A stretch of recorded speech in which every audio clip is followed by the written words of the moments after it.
The plasma rifle pointed at my chest didn't waver as the armoured figure filled my doorway. Blue energy crackled along the weapon's barrel, and through the tinted visor I could barely make out violet eyes studying me with an intensity that made my skin crawl. The armour itself was unlike anything I'd seen in 20 years of military service. Sleek obsidian plates that seemed to absorb light rather than reflect it, with glowing circuits pulsing beneath the surface like living veins. "Jake Morrison," she said, her voice filtered through a translator that gave it an ethereal quality. "You will come with me immediately." I stepped back instinctively, my hand moving toward the pulse pistol I kept mounted under my desk. Her weapon tracked my movement with mechanical precision. Outside my apartment window, the Seattle skyline glittered in the evening rain, oblivious to the fact that my quiet retirement was apparently over. "Who are you?" I managed to ask, keeping my voice steady despite the adrenaline flooding my system. The helmet retracted with a hiss of pressurized air, folding back into the collar of her armor. The woman beneath was young, maybe mid-20s, with silver hair cropped short and skin that had an almost luminescent quality. Definitely not human, despite the humanoid features. "My name is Kira Vesh, commander of the Ashkari Defense Fleet." She lowered the rifle slightly, though her finger remained near the trigger. "I need you to train me how to be human." I stared at her, certain I'd misheard. "You need me to what?" Train me, teach me, show me how humans think, how they fight, how they survive." She stepped into my apartment uninvited, her armor leaving wet footprints on my carpet.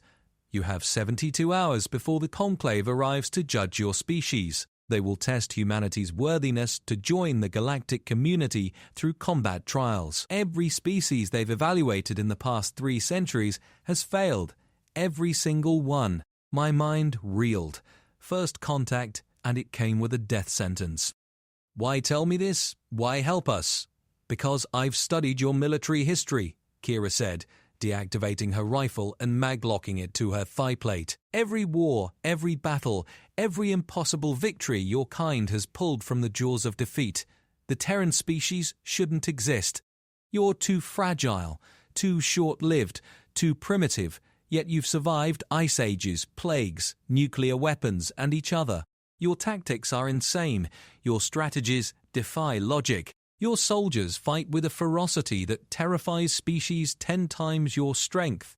She pulled up a holographic display from her wrist unit, showing battles I recognized from history books: Thermopylae, Stalingrad, the Mars Rebellion of 2089.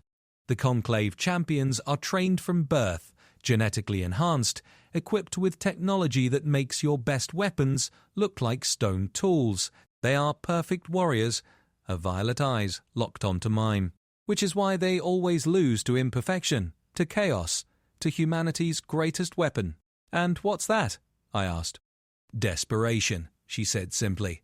"The absolute refusal to accept defeat, even when defeat is certain. I need to understand it. I need to become it. Because in 72 hours, I will stand in that arena as humanity's champion, and if I lose, the Conclave will sterilize Earth and catalogue your species as another evolutionary dead end." I sank into my chair, processing the impossible situation. "You're going to fight for us? Why would you do that?"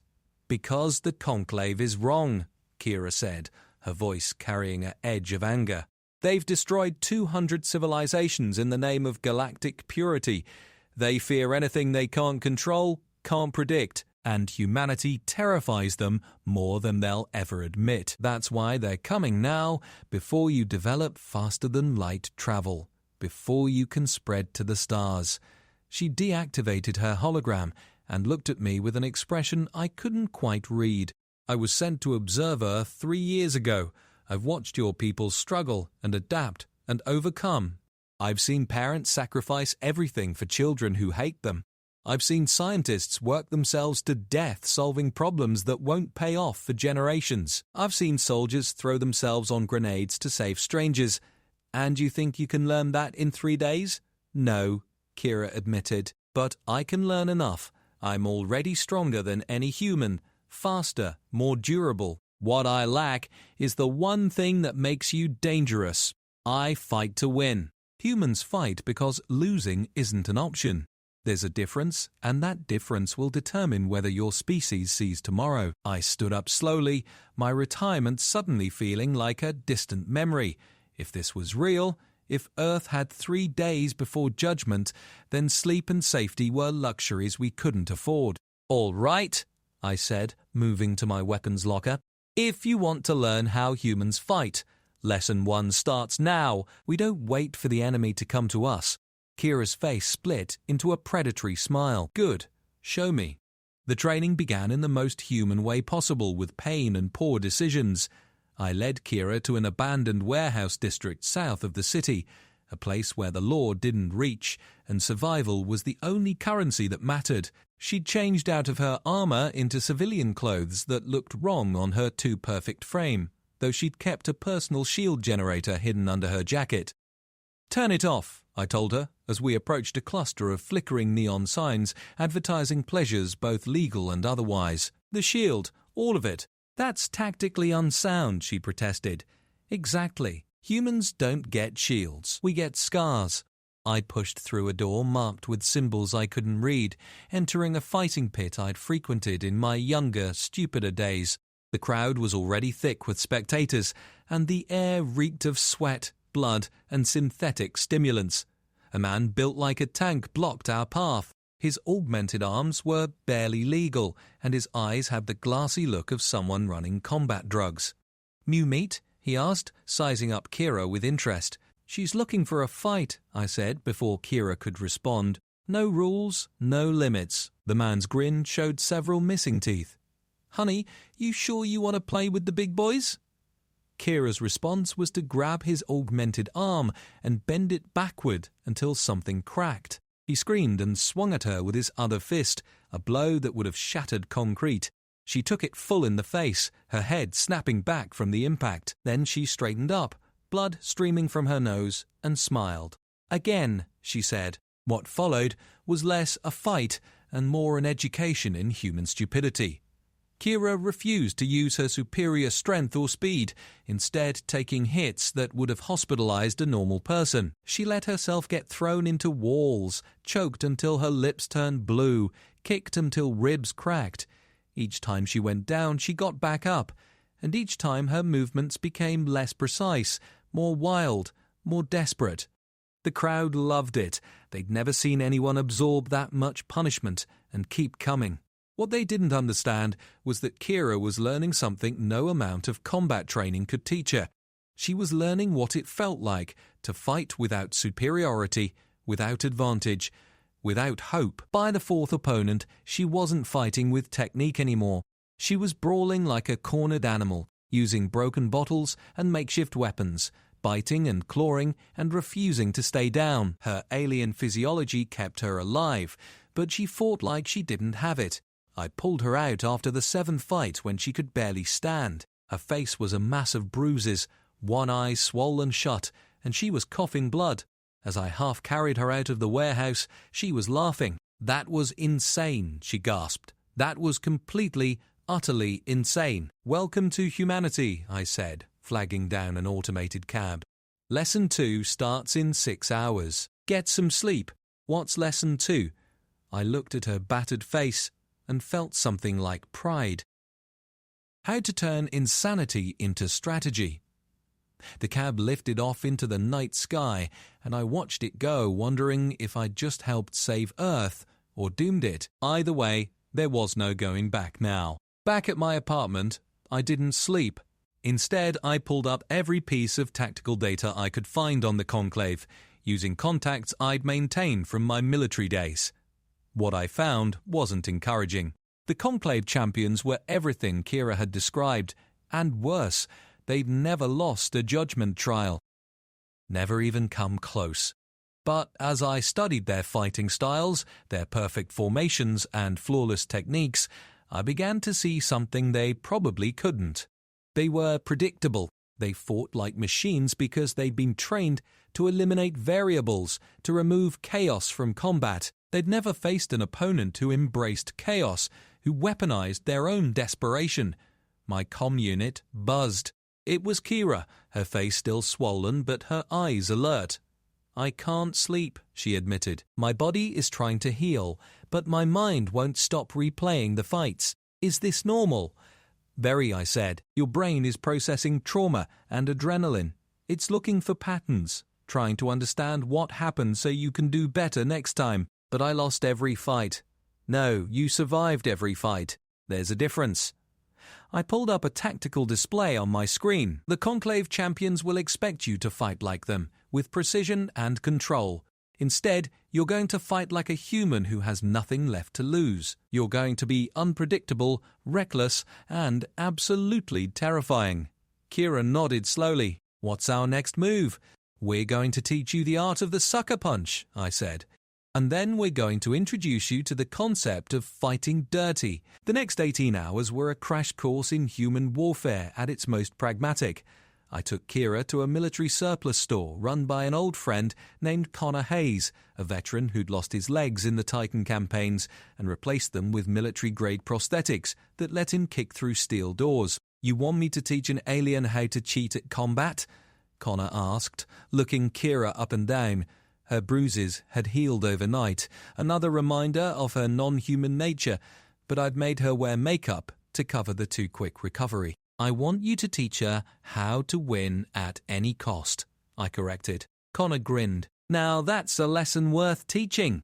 We spent the day in his private range, and Connor proved to be a brutal but effective instructor. He taught Kira about misdirection, about attacking when your opponent thinks you're retreating. He showed her how to use the environment as a weapon, how to turn an enemy's strength against them, how to exploit every advantage no matter how small or seemingly dishonorable. "Honor is for people who can afford to lose," Connor said, demonstrating a move that involved throwing sand in an opponent's eyes before delivering a killing blow. "Survival is for everyone else." Kira absorbed it all with frightening intensity. Her alien mind processed information faster than any human could, and her body adapted to new techniques with unnatural speed. But more importantly, she was beginning to understand the mindset. She was learning to think like someone who'd already lost, who had nothing left but the will to take the enemy down with them. "The Conclave champions will have better weapons, better armor, better training," I explained as we reviewed footage of past judgment trials. "They'll be stronger, faster, and they'll have technology we can only dream of." "So, how do you win?" "I don't fight their fight," Kira said, her violet eyes reflecting the glow of the tactical display. "I make them fight mine. I force them into situations where their advantages become liabilities." "Exactly. You're not trying to be the better warrior. You're trying to be the warrior they can't prepare for." We worked through the night developing scenarios and counter-strategies. Kira's role wasn't to match the Conclave champions blow for blow. It was to destabilize them, to introduce chaos into their perfect systems, to make them afraid. As dawn broke over Seattle, Kira stood in the middle of Connor's range, surrounded by broken training dummies and spent ammunition. She looked different now, not just in the way she moved, but in the way she held herself. There was something feral in her posture, something that hadn't been there before. "One more day," she said quietly. "One more day to learn what took humanity millions of years to perfect." "You don't need millions of years," I told her. "You just need to understand one thing. Humans don't win because we're the strongest or the smartest. We win because we refuse to accept the alternative. When you step into that arena tomorrow, you need to fight like the last human alive. Because if you lose, that's exactly what we'll be." Kira nodded, and for the first time since she'd appeared at my door, I saw genuine fear in her eyes. Not fear of the Conclave, but fear of failure. Fear of letting down the billions of people who didn't even know their fate rested in her hands. "Then let's make sure I don't lose," she said. The final day arrived with the weight of extinction hanging over it. I'd arranged something special for Kira's last lesson, something I knew would either break her completely or forge her into exactly what humanity needed. We traveled north to a remote military facility in the Cascades, one of the black sites that officially didn't exist. Major Lisa Chen met us at the gate, her expression skeptical. "You want me to run an alien through the Crucible program?" Jake, that training is designed to break human soldiers. It's got a 40% washout rate even for Special Forces candidates. She needs to know what it feels like to fail and keep going, I said. She needs to hit rock bottom and climb back up. Lisa studied Kira, who stood silently in her borrowed combat fatigues. You understand what you're signing up for? The Crucible isn't about winning. It's about learning to function when your body is screaming at you to quit, when your mind is telling you it's impossible, when every rational thought says to give up. That's exactly what I need, Kira said. The Crucible lived up to its name. For the next 16 hours, Kira was subjected to a training regimen that had been designed to simulate the absolute worst conditions human soldiers might face. Sleep deprivation, extreme physical exertion, constant psychological pressure, and scenarios designed to force impossible choices. I watched from the observation room as she struggled through obstacle courses, while instructors screamed in her face as she carried wounded dummy civilians through simulated chemical attacks, as she made split-second decisions that had no right answers. Her alien physiology kept her alive, but it couldn't protect her mind from the grinding psychological warfare. Around the 12-hour mark, she failed a hostage rescue scenario for the third time. The simulated civilians died because she hesitated, trying to find a perfect solution that didn't exist. She stood in the middle of the kill house, surrounded by holographic corpses, and I saw something break inside her. "I can't do this," she said, her voice raw. "I can't save everyone. I can't win." Major Chen's voice came through the speakers, harsh and unforgiving. "Then stop trying to save everyone. Save who you can and live with the rest. That's the human way." Kira's head snapped up, and I saw the realization hit her. She'd been approaching this like a conclave warrior, seeking the optimal outcome. But humans didn't have the luxury of optimal. We worked with good enough, with acceptable losses, with victories that tasted like defeat. She ran the scenario again. This time, when she couldn't save everyone, she saved two and moved on. When she couldn't find a clean solution, she chose the messy one that worked. When she failed forward, using the failure to inform her next decision. By the time the Crucible ended, she looked like someone who'd been through a war, exhausted, filthy, and hollow-eyed. But when she stood in front of me, there was something different in her posture. She'd learned the most important human skill of all, how to keep going when everything inside you wants to stop. "How do you live with it?" she asked quietly. "The weight of all those choices, all those failures." "You don't," I said honestly. "You carry them. They make you heavier, slower, more cautious, but they also make you wiser. Every failure teaches you something success never could. That's the price of being human." We had 6 hours before the conclave arrived. I took Kira back to my apartment, and she collapsed on my couch without bothering to remove her boots. She was asleep in seconds, her body finally demanding the rest it needed. I spent those hours preparing for a scenario I hoped wouldn't happen, but had to plan for anyway. If Kira lost, if humanity was judged unworthy, what came next? I reached out to every contact I had, every favor I could call in, assembling a network of resistance cells that could keep fighting even if Earth was sterilized. It was probably futile. What could we do against a civilization that could cross the stars? But that was the human way, wasn't it?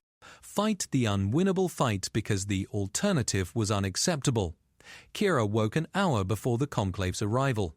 She didn't speak as she put on her armor, each piece locking into place with a finality that made my chest tight. When she was fully suited up, she looked like a warrior goddess, terrible and beautiful. "I'm ready," she said, though her hand trembled slightly as she checked her weapons. "No, you're not," I told her, and her eyes widened in alarm. "You'll never be ready. That's the secret. Humans are never ready. We just do it anyway. We improvise, we adapt, we overcome. Not because we're prepared, but because we refuse to quit." I pulled out something I'd been saving for this moment, a small device that looked like nothing more than a metal disc. This is a neural link. It'll connect your mind to mine during the fight.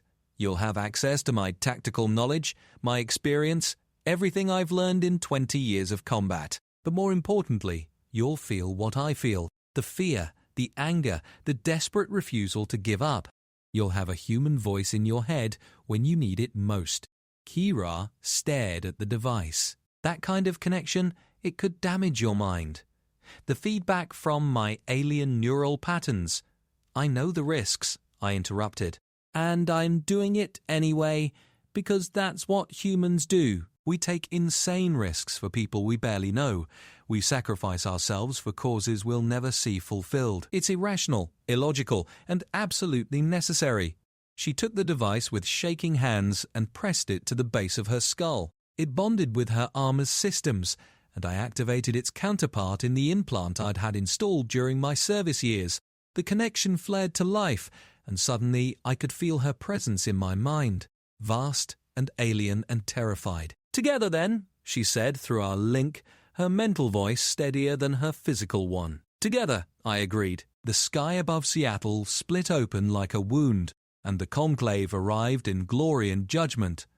Their ship was a monument to impossible engineering, a structure that seemed to fold space around itself, larger inside than physics should allow. It hung over the city like a sword, and from its depths emerged the arena. The combat zone materialized in the ruins of old downtown, a perfect circle a mile across where the Conclave's champions would determine humanity's fate. Kira and I stood at the edge, watching as the enemy took their positions. There were 3 of them, because the Conclave believed in overwhelming force. The first was massive, easily 10 feet tall, covered in biomechanical armor that looked grown rather than built. The second was smaller but moved with liquid grace, its 4 arms each holding a weapon that hummed with barely contained energy. The third was the most disturbing, a being that seemed to flicker between states of matter, never quite solid, never quite real. "They're beautiful," Kira whispered through our link, and I felt her awe mixed with despair. "They're perfect." "They're dead," I said, and I meant it. "They just don't know it yet." The Conclave's voice boomed across the arena, translated into every language spoken on Earth. "Humanity, you stand accused of evolutionary chaos. Your species threatens the order of the galaxy with your unpredictability, your violence, your refusal to accept your place. This trial will determine your worthiness to exist. Your champion will face our finest warriors. If she prevails, humanity will be granted provisional status in the galactic community. If she fails, your world will be cleansed." I felt billions of eyes watching through every screen on Earth, every human suddenly aware that their existence hung in the balance. The pressure of it nearly crushed Kira's mind, but I pushed back through our link. "Don't think about them," I told her. "Don't think about Earth or the Conclave or anything except the next 5 seconds. That's all that matters, the next 5 seconds and how you survive them." Kira stepped into the arena and the trial began. The first champion charged immediately, its massive form accelerating faster than anything that size should move. Kira didn't try to dodge or block. Instead, she did something completely insane. She charged directly at it, firing her rifle not at the champion, but at the ground beneath its feet. The arena floor exploded in a shower of debris and superheated metal. The champion stumbled, its charge disrupted by the unexpected terrain change. Kira used the momentary confusion to slide between its legs, dragging a monomolecular blade across its hamstrings as she passed. The giant roared and spun, faster than Kira expected. Its fist caught her in the ribs, and I felt the impact through our neural link like a hammer blow to my own chest. She flew 20 feet and crashed into the arena wall hard enough to crack the alien metal. "Get up!" I growled through the link. "Get up and make it pay." Kira pushed herself upright, her armor's medical systems screaming warnings about internal bleeding and fractured bones. She ignored them, just like I'd taught her. Pain was just information, and right now the only information that mattered was how to kill the thing in front of her. She didn't wait for it to come to her. She launched herself forward again, this time using her jump jets to go airborne. The champion swung at her, a blow that would have pulped her if it connected. She didn't try to avoid it. Instead, she used her shield generator, the one I'd told her to turn off during training, but now activated it for a single burst at maximum power. The shield flared and died instantly under the impact, but it redirected the champion's momentum just enough. Kira twisted in midair, landed on the giant's shoulders, and drove her blade into the base of its skull. The monomolecular edge found a gap in its armor, sliding through enhanced bone and into the neural cluster that controlled its augmented body. The champion fell like a collapsing building, and Kira rode it down, already turning to face the next threat. The four-armed warrior didn't give her time to breathe. It attacked with precision that would have made a master swordsman weep, each of its weapons moving in perfect synchronization to create an inescapable cage of death. Kira tried to block and found her defenses simply overwhelmed by the mathematical perfection of the assault. She took 3 hits in rapid succession, each one cutting through her armor and into the flesh beneath. I felt her pain like it was my own, felt her body beginning to shut down from the damage. This was where most warriors would fall, where the accumulation of injury became too much to overcome. "You're not most warriors," I said through our link. "You're the worst thing this perfect bastard has ever fought. You're a human who refuses to die." Kira stopped trying to fight defensively. She abandoned all pretense of protecting herself and instead focused entirely on offense. She took a sword through the shoulder so she could grab that arm and break it. She let another blade pierce her side so she could get close enough to tear out the champion's primary visual sensors. It was brutal, ugly fighting with no artistry or grace. It was human warfare distilled to its essence. Hurt the enemy more than they hurt you and refuse to stop until one of you is dead. The four-armed champion had never encountered an opponent willing to trade wound for wound, who treated their own body as just another weapon to be expended. It adapted its tactics, tried to create distance, but Kira stayed in close where its perfect technique became a liability. She finally killed it by doing something so reckless it bordered on suicidal. She grabbed 2 of its arms, planted her feet, and used her armor's full strength enhancement to pull in opposite directions. Something in her own shoulders tore from the strain, but the champion's arms separated from its body in sprays of alien blood. While it staggered in shock, she picked up one of its fallen weapons and used it to separate its head from its body. The corpse hit the ground, and Kira stood over it, swaying on her feet, her armor barely holding her together. 2 down. 1 to go. The third champion had been watching, learning, adapting. When it attacked, it didn't use brute force or perfect technique. It phased through her defenses, its semi-corporeal form passing through her armor like she wasn't even there. Where it touched her, her flesh froze and died, cells crystallizing at the molecular level. Kira screamed as patches of her skin turned to ice and shattered. This was something we hadn't prepared for, couldn't have prepared for. How do you fight something that exists partially outside of normal space? "You can't," I said through our link. "So stop trying to fight it on its terms." I fed her tactical data through our connection, everything I knew about physics and quantum mechanics and the theory behind phase shift technology. The champion could phase through solid matter, but that meant it had to maintain a specific frequency to stay intangible, and maintaining that frequency required enormous energy. "Make it work for it," I said. "Make it burn through its power reserves." Kira started moving, not trying to hit the champion, but simply making it chase her. Every time it phased through an attack, it used energy. Every time it had to shift frequency to avoid a different weapon, it drew from its reserves. She ran it ragged across the arena, forcing it to constantly adjust, constantly expend power it couldn't easily replace. But the strategy was costing her too. Her body was failing. Her alien physiology pushed beyond its limits by accumulated damage and exhaustion. Through our link, I could feel her consciousness starting to fragment, her mind retreating from the overwhelming pain. "Stay with me," I demanded. "You don't get to check out now. Not when we're this close."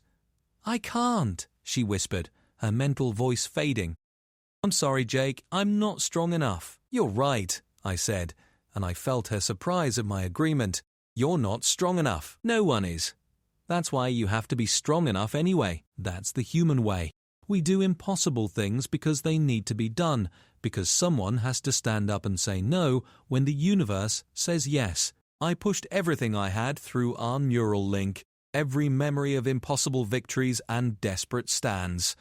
The soldiers who threw themselves on grenades, the firefighters who ran into collapsing buildings, the ordinary people who became extraordinary because the moment demanded it.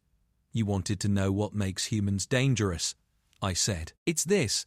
It's looking at certain death and choosing to fight anyway. It's being broken and bleeding and terrified and still putting one foot in front of the other. It's the absolute, irrational, beautiful refusal to quit, even when quitting is the only logical choice. Kira's eyes focused, and I felt her consciousness solidify, reformed around a core of pure determination. She stopped running and turned to face the champion. Her armor was in ruins, her weapons depleted, her body held together more by will than biology. She had nothing left, which meant she had nothing left to lose. She waited until the champion phased through her again, freezing another patch of her flesh. But this time, as it passed through her, she triggered her armor's self-destruct sequence. The explosion was contained, directed, all of its force focused on the point where the champion existed partially in normal space.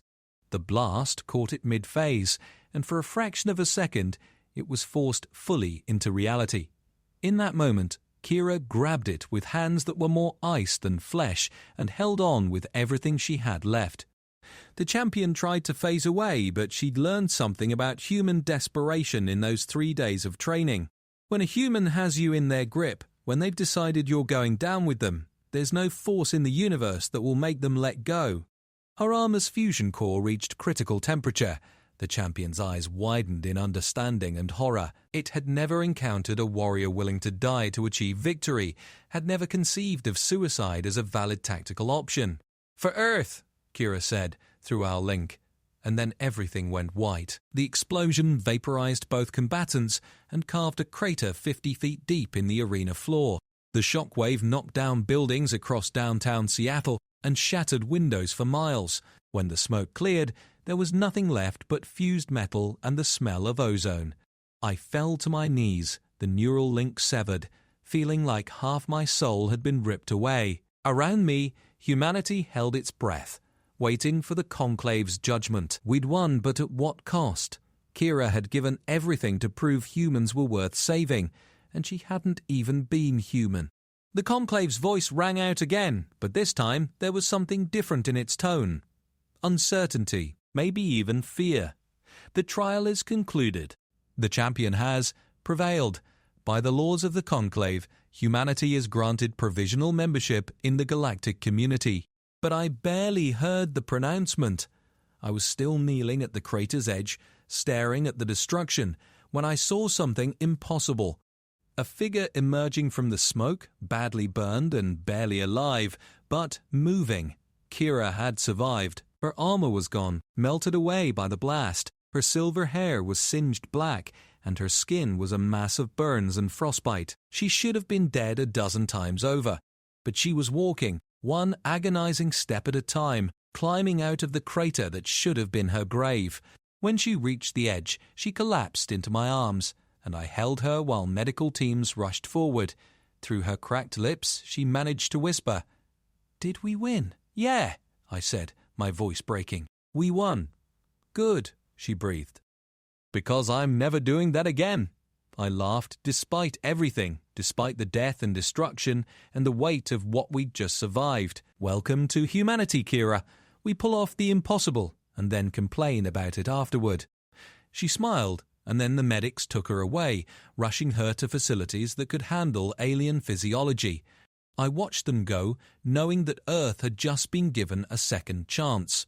We'd proven ourselves worthy, not through superior strength or technology, but through sheer bloody-minded refusal to accept defeat. The Conclave ships began their departure, leaving behind monitoring stations and diplomatic channels. Humanity was no longer alone in the universe, and the galaxy would never be quite the same. We'd introduced a new variable into their perfect equations, a chaotic element they couldn't predict or control. As I stood in the ruins of downtown Seattle, watching the alien vessels disappear into the clouds, I thought about Kira's question from 3 days ago. What made humans dangerous? It wasn't our weapons or our tactics or our technology. It was simpler than that. We were dangerous because we didn't know when to quit, because when faced with extinction, we didn't calculate odds or weigh options. We just stood up and said, "Not today, not ever." And we meant it with every fibre of our being. Somewhere above us, the Conclave was probably analysing the trial, trying to understand how their perfect champions had lost to a species they considered primitive. They would study our tactics, our psychology, our biology, looking for the key to defeating us if we ever became a threat. They would never find it, because the thing that made us dangerous wasn't something you could analyse or replicate. It was the fire that burns in the heart of every human who's ever faced impossible odds and chosen to fight anyway. It was intangible, irrational, and absolutely unstoppable. I pulled out my comm unit and sent a message to Connor and Major Chen and every other person who'd helped prepare Kira for her trial. We did it. Humanity survives. The responses came flooding back, relief and joy, and the kind of celebration that only comes from escaping certain death. But there would be time for that later. Right now I had a friend to check on, an alien warrior who'd become more human than some people born to the species. I made my way to the military hospital where they'd taken Kira, using my old credentials to bypass security. She was in a medical pod designed for xenobiology, her body suspended in regenerative gel while machines worked to repair the catastrophic damage she'd sustained. Her eyes opened as I approached, violet irises focusing on me through the translucent pod wall. Through the remnants of our neural link, I felt her exhaustion and pain, but also something else. Pride, satisfaction, the bone-deep certainty that she'd done something that mattered. "The Conclave is already demanding a rematch," I told her, pulling up a chair beside the pod. "Apparently they're claiming the trial was irregular because you used human tactics. They say it violated the spirit of honourable combat." Kira's laugh was weak, but genuine. "Good. Let them be afraid. Let them know that humanity doesn't fight fair, doesn't fight clean, and doesn't fight by anyone's rules but their own. There's talk of you being granted honorary human citizenship," I continued. "Some people are calling you a hero. Others think you're the most dangerous being in the galaxy. They're both probably right." "What do you think?" she asked. I considered the question carefully. "I think you came to Earth to learn how to be human, and you succeeded better than you know.